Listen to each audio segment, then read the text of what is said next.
Alright guys, so I just finished recording this video and it's kind of long. So rather than cutting out questions, I'm gonna kind of keep it long. So just treat it like a podcast, just listen to it because there's really not anything visually going on with this video other than my Kramer style hair. So yeah, just treat it like a podcast, listen to it and pay no attention to this.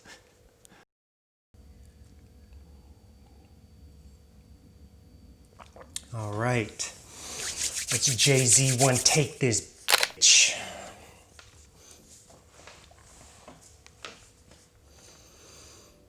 Hey, what's up guys? Thanks for tuning in. So today's video is a 2K Q&A. Yay! Yay! I hit 2K. So I wanted to do this at 1K, 1,000 subs, but I ended up launching a video which actually introduced just the new quality of videos that I'm doing now. I'm just finally taking this a little more serious, but hey man, it takes some time to do this YouTube channel and I'm finally kind of stepping up my game. Anyway, so I went ahead and asked some questions on social media and all that stuff, and let's just get into it. I'm gonna actually read out the question. I'm not gonna say who it's by because it's just gonna take too much time for me to kind of figure out who these names are, but I will put an @ on the question. So, all right, let's just kind of get into it. If you could pick any other street photographer to back you up in a street fight, who would it be? I like this question. My first instinct would be Andre Wagner, hands down. Because if you follow him on Instagram and his IG stories, dude is putting up weight. Like, I seen him squat 3 plates, almost 4 plates. That's like 315, 350 pounds, crazy. But that was my first instinct. Then I had to really read the question and I was saying, okay, street fight. And if I'm getting my ass kicked, who do I want to be in my corner that is just a friggin' crazy person? Like someone who's willing to bite someone's nuts off, like basically not play by the rules, because there is an unspoken rule when you're fighting, like, dude, no grabbing the balls, no biting the balls, and yeah. So the one person that comes to mind that would just ignore all rules would be Bruce fucking Gilden. Oh, he's biting someone's balls off, hands down. You can just tell by the way he shoots. He's ignoring all rules. He's all up in it. And I think he would be a perfect tag team partner in a street fight because he would hands down bite someone's nuts off and be like, you call these nuts? Get the fuck out of here. Yankee Stadium, they got some fucking nuts. So hands down, Bruce Gilden. Favorite movie? All right. So favorite movie, I'll give you 3 movies. Top movie of all time is Squid and the Whale. It's by Noah Baumbach. If you guys aren't familiar with it, you have to be kind of a cinema geek. He does really dry comedies. It's about family. Jeff Daniels is in it. Who's the kid from Social Network? The lead guy, I forget. My movie brain is turned off. I'm all about photography now. But anyways, it's just a really good movie about family dynamic. I love movies about that. Something really real and very kind of cringeworthy at times. It's just awkward as hell. And you're just like, oof, like, oof. So that's up there. By the way, you can tell a lot about a person from what their favorite movies are. And this next one is very telling. It's Hook. Yes, sir. Steven Spielberg. The Peter Pan story with Robin Williams. I friggin' love that movie. Partly because I'm just a big kid and I don't ever want to grow up. By the way, there's actually some really touching moments in that film. Remember when Rufio dies and Robin Williams, Peter Pan, has him in his hands and Rufio is just like, you know what I wish I had? I wish I had a dad. like you. I can cry right now. Like, I was like, because I don't have a father. So that hit home, baby. That hit home. So anyways, the third movie, I can kind of interchange this with a few movies, but I really love Blue Valentine. That movie with Ryan Gosling. It's just heart-wrenching. That movie could break you, and it's so real. I heard the director actually had the two main actors. I'm forgetting all these names again because my filmmaking brain is kind of turned off these days. But it's Heath Ledger's ex-wife. Her and Ryan Gosling, I heard the director had them literally stay together for like a month prior to shooting so they can kind of build that connection. I'm married now, so I haven't seen that movie since, and to be honest, I'm a little scared because that movie can make you feel a certain type of way. So anyways, next question. Funnest, weirdest, craziest experience on the street. It's a follow-up question. So I don't have too many weird experiences on the street when I'm taking photographs, maybe because I'm not looking for weird experiences. You kind of get what you kind of look for almost. But there is one time in the Philippines, and I almost forgot about this. If you want to hear more about this experience, here's a link to it. I actually did a video on it, but there was a thing that I saw. I don't know if I took a photo right before or after or something, but I seen like a little girl. She couldn't have been no older than the age of 12, probably 10 to 12. And I seen this older guy hand her a gun, and then she went maybe 50 yards away and went into this room with the older guy. And I was like, what? Like, she was turning a trick. And I was like, damn, it is real here in these streets in Manila, in the Philippines. And that, again, I don't remember taking any photos. Maybe I did, maybe I didn't. But I remember seeing that on the streets, and I was like, like, I just can't stomach stuff like that. So that was probably one of the crazier experiences that I've kind of witnessed on the streets while taking photos. I was actually with my mom walking around. All right, let's see what else I got here. If you could only shoot with one camera for the rest of your life, what would it be and why the M6? I see what you did there. I see you. So, hey, what do I got here? Hey, look at that. Oh, my trusty Leica M6. So, yes, this is a very easy answer, but if you are a Leica owner or a Leica M6 owner, here's a very dirty secret. There is another camera out there that's pretty much the same camera. But if this were the Leica M6, this camera is like, it's right here. And that is the Leica MP. Again, pretty much the same exact camera. It's just more modern. It's what, 30 years newer? Yeah, roughly 30 years newer or so. It has a different advanced lever, different viewfinder, slightly different, and the black paint model, it kind of brasses over time, and I don't know, bro. So if this was wifey, if I'm married to this, so if this was wifey, if this was J-Lo, Sylvia, then the Leica MP would be like Scarlett Johansson or something. Like, you kind of got your eye on it, you kind of give them side eye. You love your wife, but, well, shit, there's Scarlett Johansson over there.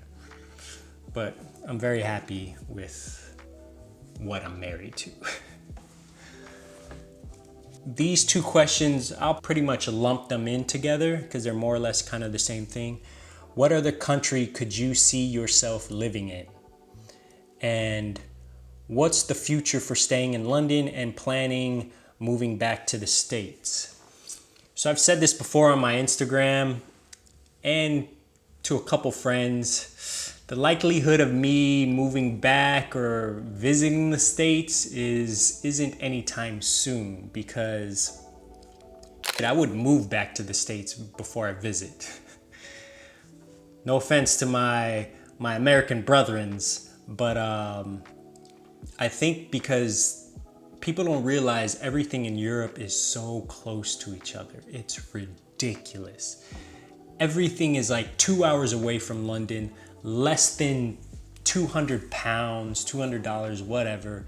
And there's just so much more of Europe and the world that I want to see before I want to head back. Like, I've yet to go to Italy, Amsterdam, Ireland, Scotland, Greece. There's just so many places. And in terms of what other country I could see myself living in, again, I never thought I'd be living in London, for fuck's sake. So who knows? I'm open to things, but this is obviously a discussion between me and my wife when things get a little more serious in terms of starting a family. But I couldn't see myself living in any other three places right now, which would be back to LA, staying here in London because everything is just so close, or Spain. Specifically would be Barcelona. Or wait, hold on. Barcelona. So I could really see myself living in Barcelona, just because I have a romantic idea there. Obviously, the weather is dope. My wife is Spanish, and the lighting and street photography there would be just crazy. I can shoot year round. It would pretty much be like LA almost, but in a country that's super foreign to me, which is very attractive. So yeah. What's the worst reaction somebody has had when you've taken their photo? Again, I don't get too many crazy reactions. I think just because of the energy and the vibe I give off, I'm pretty smiley, pretty happy, so people don't really give a shit. And I usually acknowledge them when I take their photo, like give them a little nod or a wink or a smile or something like that. But there was this one time in LA, this had to have been probably first 6 months of me doing street photography a few years back. I was in the subway waiting for a train in downtown LA, actually in Koreatown, going to downtown LA. And there was a guy, he had his shirt off and he was doing like calisthenics in the subway. And I thought it was cool because A, you don't see that often, so a good opportunity to take a photo, right? And I actually do calisthenics as well. I call it like a prison workout because it's just a lot of pull-ups, a lot of push-ups, all that stuff. And then I went to nod to, hey, can I take a photo? And he wasn't having it. Yeah, he was like cussing at me, called me the F word, that means gay, and he was just like going off. And I was like, okay, all right, you know? And no joke, I'm not gonna lie, that kind of stuck with me for an hour or so. I planned on taking photos for 4 hours. And it was just like, oh, you know, I was kind of nervous to take photos after that a little bit. And because I was kind of shook to be like, I've never had that reaction before. And to be honest, what got me back into just taking photos the rest of the day is being present, is just shaking off what happened.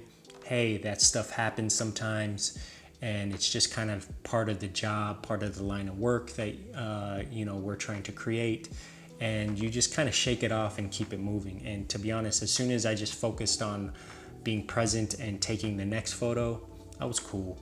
And yeah, so I don't get it too often, but when there is a weirdness moment, I focus on just being present and just shaking that shit off. Oh, I got a question from some gentleman named Leo. With you shooting film full-time now, and the fact that you shoot on a Leica, which is a massive investment, possibly life-changing, my question is, what do you use to shave your huevos? I was thinking of picking up that new shaver that spams my YouTube. Wow, Leo, that is a very thought-provoking question, and I'm gonna have to take a minute to kind of step back and kind of phrase my answer carefully. Yeah, man, I just use a good old-fashioned razor. Yep, the 3-blade razor. I've used a 5-blade razor before. Nope, not a good idea. Kind of nicks your balls a little bit. It reminds me of a Saturday Night Live sketch where back in the day where it was like the Gillette Mach 18, and it's literally like 18 razors, like just when you think 14 couldn't cut closer, in comes the 15th razor, and then in comes, so that's what it kind of reminds me of when you're doing that stuff outside of a 3-blade razor. So there you go, a little helpful tip for you, brother. Do you have the same or different approach on photography and videography storytelling wise? Actually, I kind of don't, because it's all about telling a good story, no matter what medium it is. And I think I was able to transition into different art forms or mediums relatively easy because I just have a decent understanding of storytelling and truth, which is, I feel, number one. If you're after truth, the work kind of speaks for itself. Whether you're trying to capture truth on video or on photography, it kind of doesn't matter because that stuff will resonate with the human eye or the human experience regardless of what medium you're trying to capture it on. So to be honest, there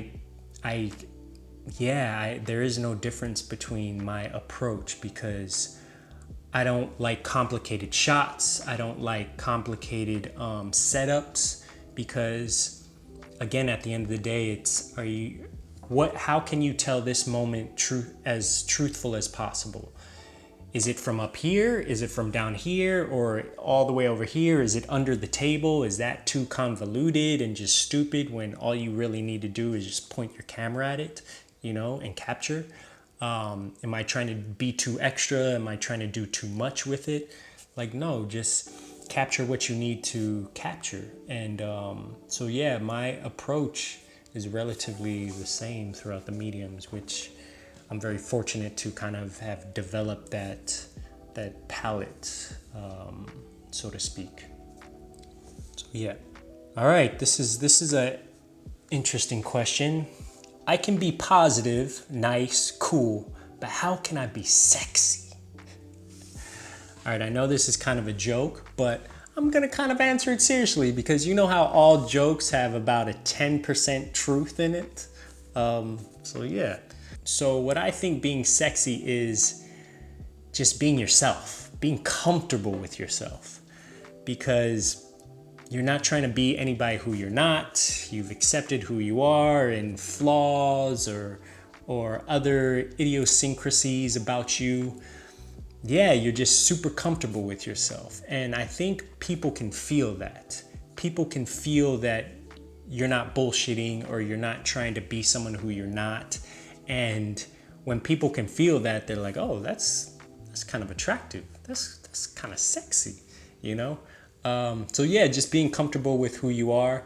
And the older I got, actually, what I found even more sexy is just positive people and people with good energy and always smiling. Like, oh, that is sexy. Like, you meet someone and you're just like, I don't know who that person is, but they're like glowing. Like, I want that again. Like, whew. So that's why I always love doing, going to places and do yoga and speaking with people, is because they have this like cool ass chill vibe. And there's some women in some yoga classes back in the day when I was in LA to where I was like, okay, I think I'm in love. But yeah, so just being nice, being comfortable with who you are, that's sexy as fuck. What do you do alongside of photography? All right, this is kind of a good question because I always kind of wonder with people. So with me, I've pretty much been out of the house since I was 18. I went to college, and then after college, I just moved straight to New York. So after 18, I pretty much left home. So I've been on my own, so I've always had a job. Actually, a quick anecdote, real quick. I had a conversation with my oldest brother, my brother Steven, and I was telling him, I was like, you know how I'm mom's favorite? So my mom has 5 kids. I have 3 brothers and 1 sister, and I'm the middle child. And I was telling him, I was like, you know how I'm mom's favorite? I was like, because when I was a kid, I was the only person who didn't run away. Because I was smart enough to think like, why are you running away when you get pissed off at mom or something's not going your way? I'm running away. Because I was always thinking, you're just gonna come back in a day or two, you fucking idiot. So I was the only one who didn't run away. And then my brother tells me, he was like, yeah, we kind of physically ran away, but you emotionally ran away. And I was like, wait, what? Did I? Oh, shit. I think I did. Mama! So my brother had to put me in check right there. So anyways, so I've been on my own for quite some time, and I've always had to have a job because I needed to support myself. And my family growing up, we didn't have much, so I always had to put myself on. So I've always had a job in the service industry, whether it's the restaurant industry, serving tables, bartending, or working in kind of luxury retail. So just selling expensive ass clothes, suitings, leather, stuff like that, in New York and in LA. Because if you've never worked in that industry, like, you can make really good money. You can make a really fucking good living. Working in luxury retail, whether it's, there's so many brands, but anyways. So I've always done that. And before I left to London, when I was in LA the last year or so, things were rolling with my photography, and I was becoming a paid professional, and I was getting paid really well. But I never gave up my other jobs, because the way I saw it was, why give up my day job when all the money I can be earning from my art, I can either A, it's just play money because I don't technically need the money, or B, invest it back into my art. And that's more or less what I did. All the money I ever got, I invested in new equipment, new things, new experiences. And yeah, so I never needed the money. And this is to my detriment and to my benefit as well, because yeah, sure, I probably could be a lot further along in my career if I became a full-time photographer or filmmaker maybe. But I know some people who are those things, and they kind of hate what they do because they're either shooting weddings when they don't want to, or they're shooting product shots when they don't want to, and they're more or less the equivalent of an office job as a photographer. And that's kind of scary, because I don't want to be sick of photography or filmmaking. I want to still have it as a passion, still enjoy it. And the minute you start doing things you don't want to do, it kind of shifts. And it becomes just a regular old job. And I don't know. So I've always much rather have my day job until I'm doing the things that I really want to do. Because with my day job, I can pick and choose my clients. If I can feel someone's going to be a headache, I'm like, nah, I'm good.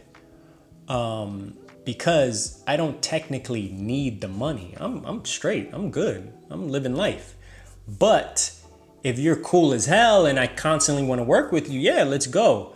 But if I don't like the job, I'm not going to do it for the sake of money, you know? So again, that's to my detriment and to my benefit as well. So I've always kind of had a job in service industry of one way or another.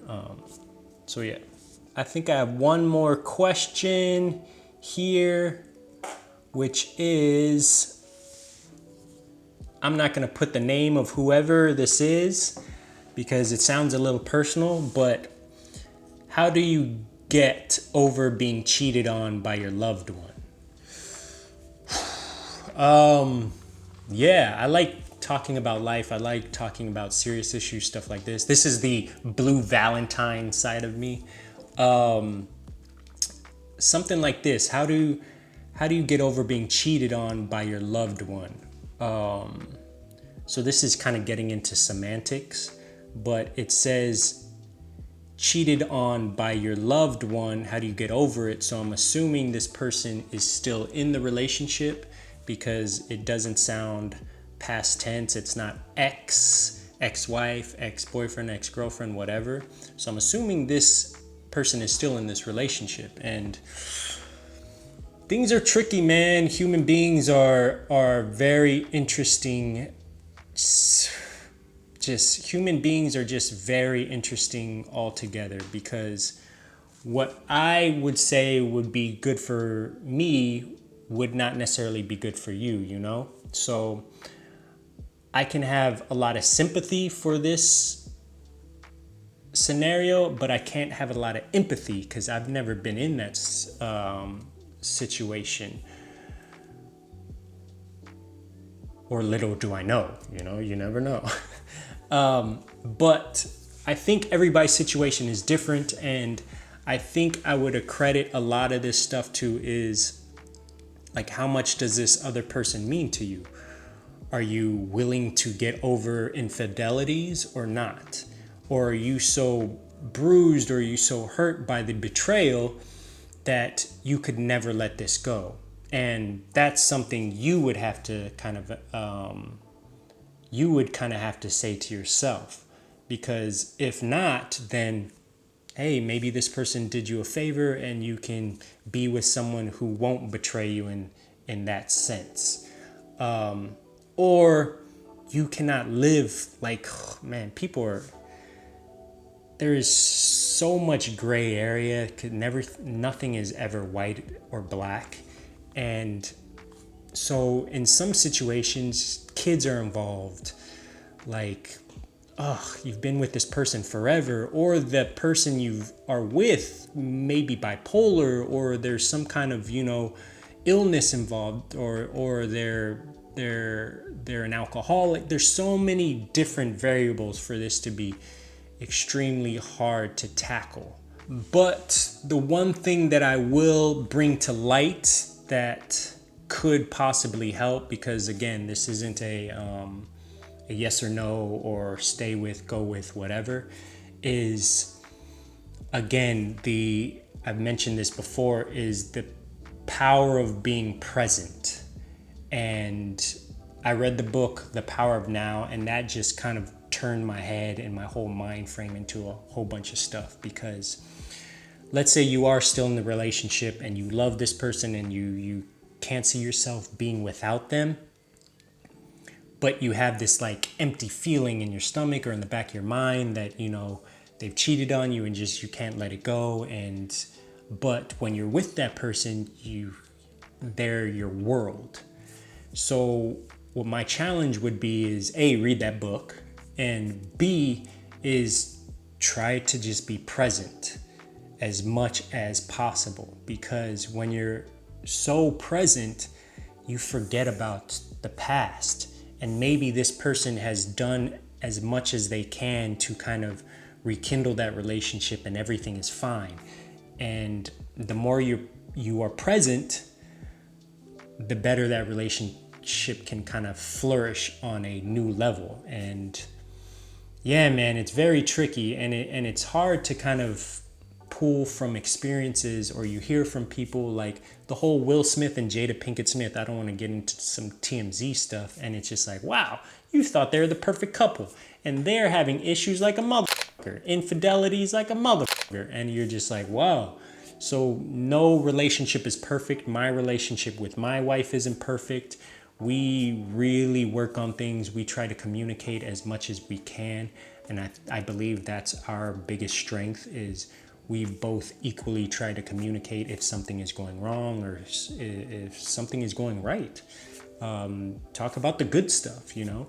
So I don't know, man. It's a very tricky situation, and the only thing I could really say is try to be present as much as you can, because if you're still with this person, they obviously mean something, you know?